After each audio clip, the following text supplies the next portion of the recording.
Hi everyone. Well, now that you've had time to recover from the intensity of the practical sessions that you went through a couple of weeks ago, I thought it would be timely to get in touch with you again and just to remind you of some of the details and the instructions regarding, first of all, the write-ups of the practical sessions. And then, second of all, there are a number of things that I want to mention in relation to the course in general, and I'll just take these one at a time. There are about 4 or 5 other things that I want to mention.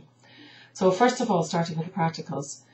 As I said at the induction on day 1, for each of the 4 practicals, you need to do a 3-page summary of what you did. You need to complete the assessment questions, and you need to then supplement these things from the 4 practicals with the reflective journal. So for each of the 4 practicals, the write-up has the same format.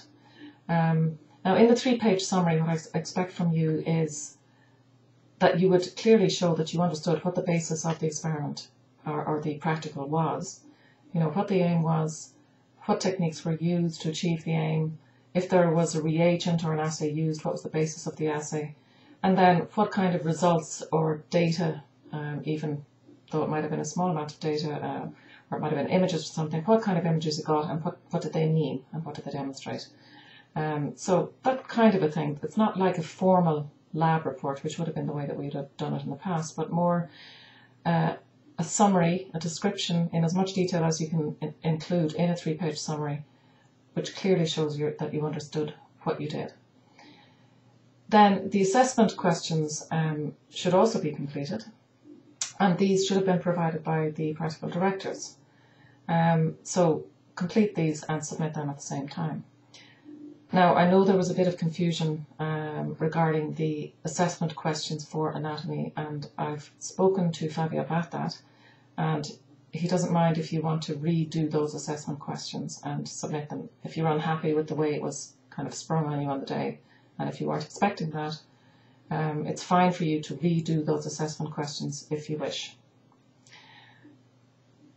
So you've got the 3-page summary, the assessment questions, and then the reflective journal. So I hope you've had a couple of weeks to think about the practicals, and that by the deadline, which is the end of May for all of these practicals write-ups, that you would have included your reflections on each of the practicals that you completed. So that's the practicals out of the way. But if you have any questions, just follow up with an email or with a discussion thread on Blackboard, please. Now, the next thing I wanted to bring up was the project outlines, and I must say that I thoroughly enjoyed meeting all of you on a one-to-one basis. I know that some of you I had to chat to by phone, which was okay, but I found it really interesting and enjoyable to have even 10 or 15 minutes with each of you to hear about what your day-to-day work was like and to hear the ideas that you had for a project. And I have to say that I thought they sounded really interesting in general, and I'm really looking forward to you getting these projects off the ground between now and August. Well, certainly by then, but I'm looking forward to hearing and seeing you getting started with all these projects. So during those discussions I said that I'd like to see an outline of the projects, which I would then use to try and identify an academic supervisor for you.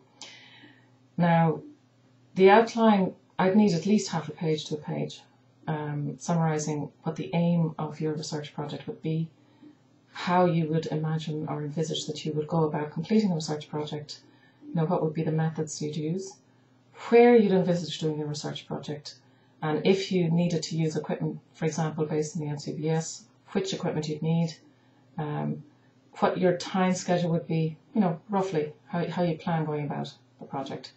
So, a minimum of a half a page I'd need to take to an academic here to see if they'd be interested in the project, but the more detail you can provide, the better, to be honest. So if the project summary or outline runs to a couple of pages, 2 or 3 pages, that's also fine. So the more detail I have, the easier it will be for me to identify an academic supervisor for you. Now, I mentioned that ideally I should get these outlines by the end of June. To be honest, I'll be going on holidays the last week in June, so if you don't have them to me by, let's say, mid-June, I won't be able to deal with them until mid-July.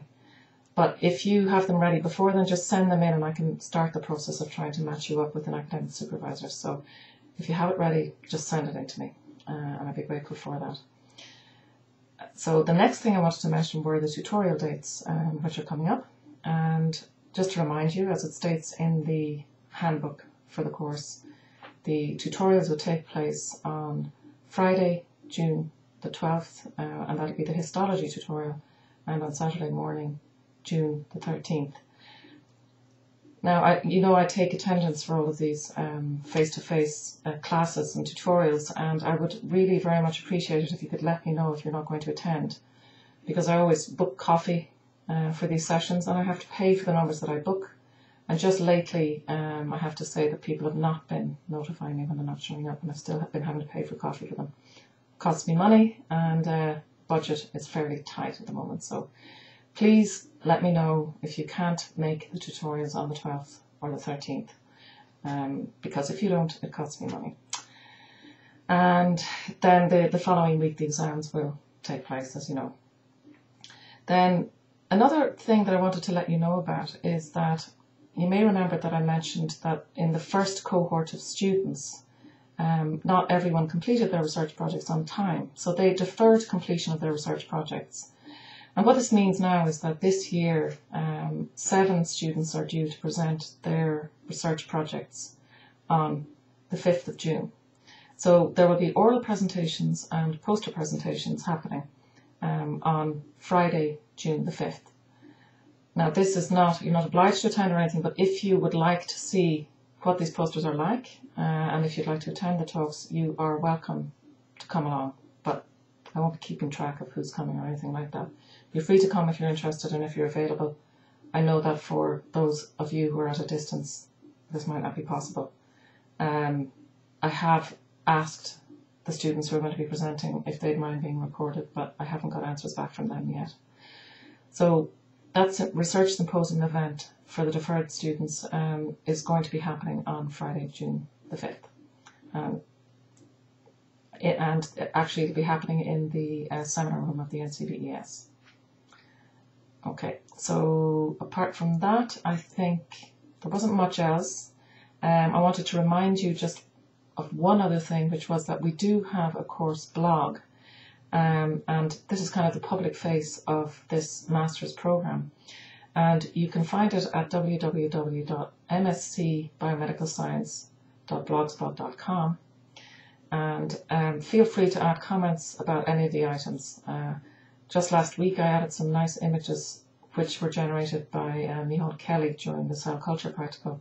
Very nice picture of some of the cells that he stained. So you could take a look at that image at least. But if you feel like adding comments, please do. And just to remind you that it's there, and around once a month I've been adding different kind of news stories related to biomedical science. So please do take a look at that and let me know if there's anything you'd like me to post on the site. So that's all for now, and I'll be in touch again soon. Take care now. Bye.